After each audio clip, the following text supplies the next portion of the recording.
Naimbag nga aldaw kenyayo aming kakabsat and welcome back to my channel. Harry Roque, walang balak sumuko at hihintayin muna ang desisyon ng Supreme Court kung dapat nga niyang ipakita ang kanyang mga dokumento sa Quadcom. Pero bago po yan, good news po muna tayo. Hindi ko po ito i-elaborate dahil ang makakaintindi lang po dito at ang makakatanggap dito ay ang mga pro-government, pro-BBM, at natural para sa mga DDS, hindi ito totoo. Pero pakialam ba natin sa kanila? Dahil basta good news na galing sa kampo ni President Bongbong Marcos, hindi po sila maniniwala. Ayon po sa latest SWS survey, 62% of adult Filipinos are satisfied with PBBM admin. O ano, kailan pa ba ng paliwanag yan? 62% ng mga Pilipino, yung mga adult Filipinos, kontento po sa pamamalakad ni President Bongbong Marcos. So pabayaan po natin ang mga DDS mag-iyakan dahil kahit na ano pong gawin nila, hindi po nila mapapabagsak si President Bongbong Marcos. Lalo na siguro dito sa balitang ito, performance rating ni PBBM para sa mga taga Mindanao tumaas. Ayon naman po ito sa Okta Research. Mula sa 48% noong first quarter ng 2024, umabot sa 56% ang naging satisfied sa performance ni PBBM sa Mindanao ngayon second quarter. So sino ang nagsasabi na mahina si PBBM sa mga taga Mindanao? Di mga DDS na akala nila solong-solo nila ang Mindanao. Pero marami na pong mga taga Mindanao ang nagigising sa katotohanan na maganda ang pamamalakad ni President Bongbong Marcos. At marami na po sa mga taga Mindanao ang nag-withdraw ng suporta sa mga Duterte. Yan po ay katotohanan lamang. Pero siyempre sigurado, kukontrahin yan ng mga DDS. Di bahala kayo sa buhay ninyo. Basta ito ayon po sa survey. At ang huling good news po, PBBM, pinabilis ang pagbabayad ng utang. Pagtutok ng Administrasyong Marcos sa utang ng bansa umabot sa 1.36 trilyong piso hanggang Hulyo. So nakita niyo po ang ginagawa ng ating presidente. Nakatutok siya. Gustong mabayaran ang utang ng Pilipinas. Ewan ko na lang kung bakit hindi ito nakikita ng mga kalaban. Sa bagay, mga pikit yan mga sarado ang utak Pero marami po dyan. Deep inside them, humahanga din sila kay President Bongbong Marcos. Kaya nga, marami na ang bumabaliktad mula sa pagsuporta kay Duterte ay sumusuporta na po sa ating presidente. Okay, mabalik po tayo kay Harry Roque na masyadong defiant. Kahit na po nagtatago siya, nakapag-release siya ng isang video message. Pakinggan po natin. Hindi po ako pugante. Aantayin ko po ang desisyon ng Korte Suprema. Kapag sinabi ng Korte Suprema, ilabas ang dokumento, ilalabas ko po yan. Pero sa ngayon po, antayin muna natin ang desisyon ng hukom. Pero tama kaya ang tinuran ni Harry Roque na sakalang siya lalabas para ipakita ang mga dokumento kung sasang-ayon ang Supreme Court? Pero ito po ang sagot ni Congressman Ace Barbers ayon po dito sa Philippine News Agency. Defiant fugitive Roque cannot hide from the law.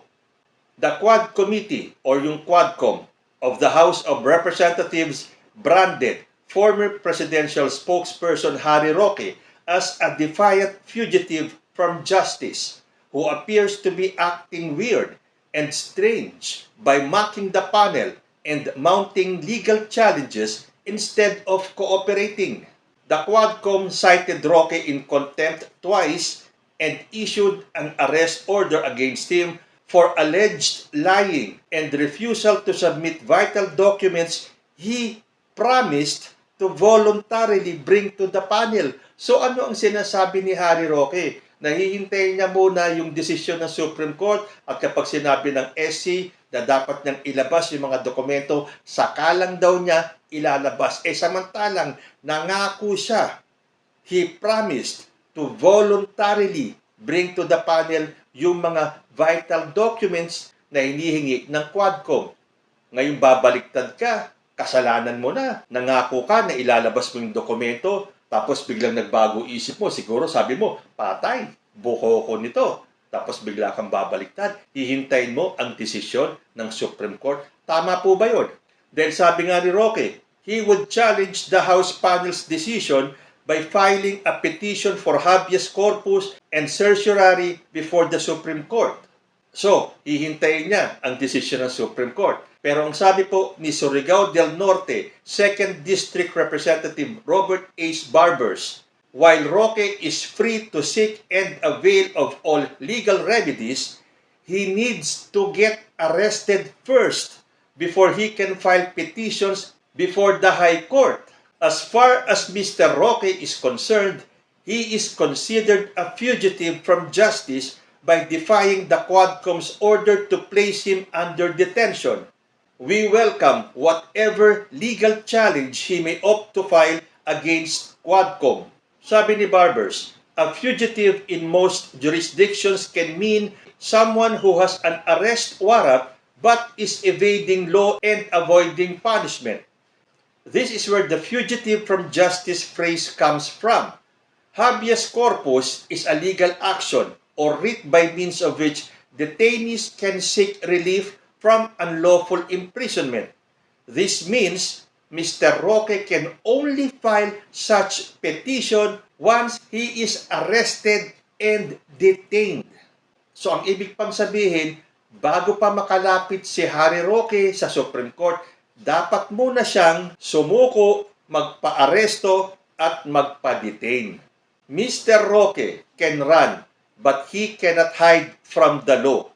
Once arrested and he files his petitions or legal remedy before the Supreme Court, the Quadcom will respect and abide with whatever decision the High Court would dish out. So, diyan po natin malalaman kung sino ang tama. Si Congressman Ace Barbers, nung sinabi niya na bago makapag-file si Harry Roque ng mga petisyon sa Supreme Court, kailangan niya munang sumurrender, kailangan siyang maaresto at matitini. At kung papanigan si Roque ng Supreme Court, the House or yung Quadcom will abide by the decision of the Supreme Court.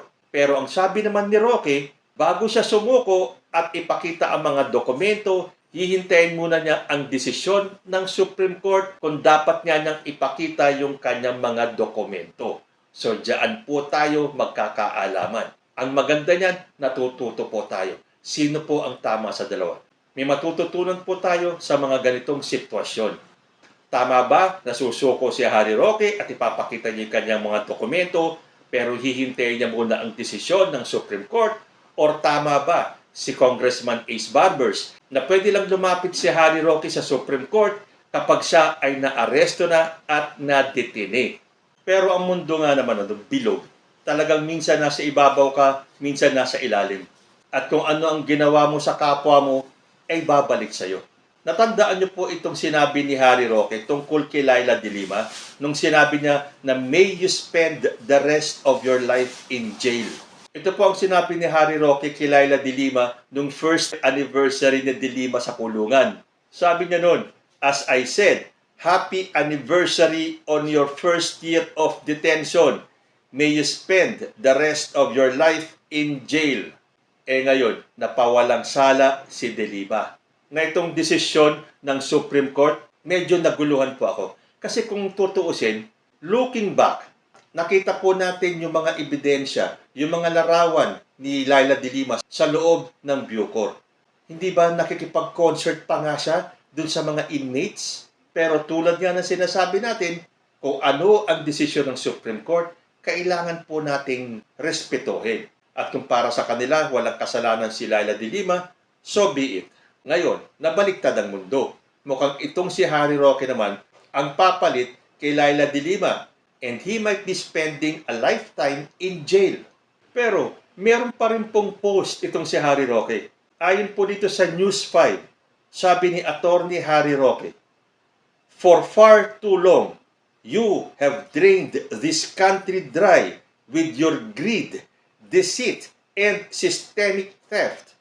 You have used your positions of authority as personal gold mines, looting the same people you claim to serve.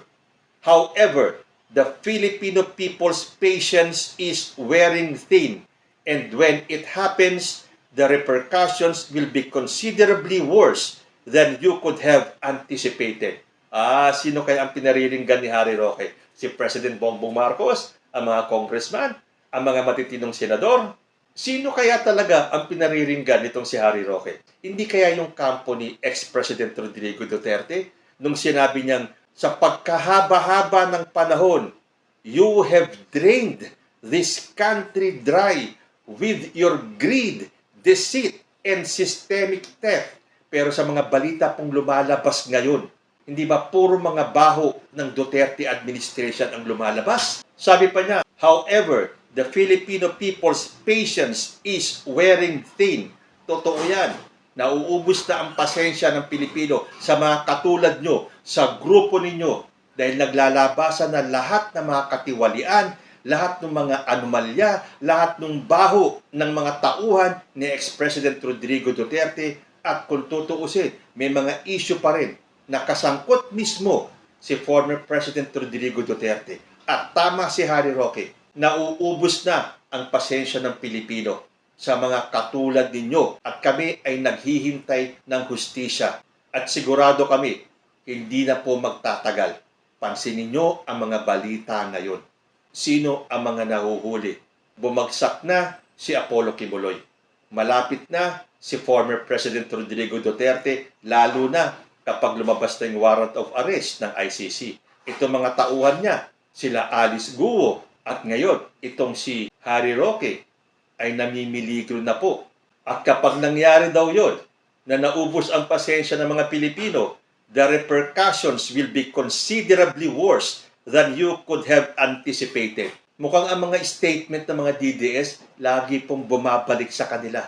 Dahil kapag nangyari na maubos ang pasensya ng mga Pilipino, kayo na akala ninyo na babagsak si President Bongbong Marcos, pero kung titingnan po natin mabuti, sino po ba ang pabagsak na? Hindi ba't ang mga alipores ni ex-President Rodrigo Duterte ang mahilig tumakbo, magtago? Sabi nga ni Congressman Dan Fernandez, flight is an indication of guilt. Two House leaders censured fugitive former presidential spokesperson Harry Roque for declaring that he would not surrender to the Quad Committee probing Philippine offshore gaming operators, illegal drugs, and extrajudicial killings, both saying that flight is an indication of guilt. Both House leaders emphasized that Roque's refusal to cooperate with the House's investigation casts serious doubt on his innocence. Flight is often an indication of guilt. If Mr. Roque had nothing to hide, he would face the committee and submit the necessary documents. His refusal to comply only raises suspicions among lawmakers. If he truly believes in transparency and accountability, he should willingly face the Quad Committee and clear his name.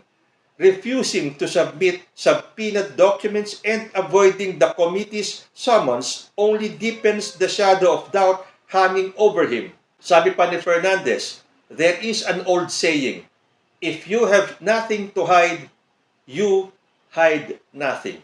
So hanggang kailan kaya magtatago si Harry Roque? O baka gusto niyang sirain ang record ni Apollo Kibuloy kung gaano katagal nagtago. Pero tandaan mo, Mr. Harry Roque, kahit napatagal ang pagtatago ni Apollo Kibuloy, bumagsak din po siya. At yan ang siguradong mangyayari sa iyo. Kayo po, ano ang masasabi nyo? Hanggang kailan pwedeng magtago si Harry Roque? Comment lang po down below at magbabalik ang usapang Tito Manny. Diyos ti Agnina.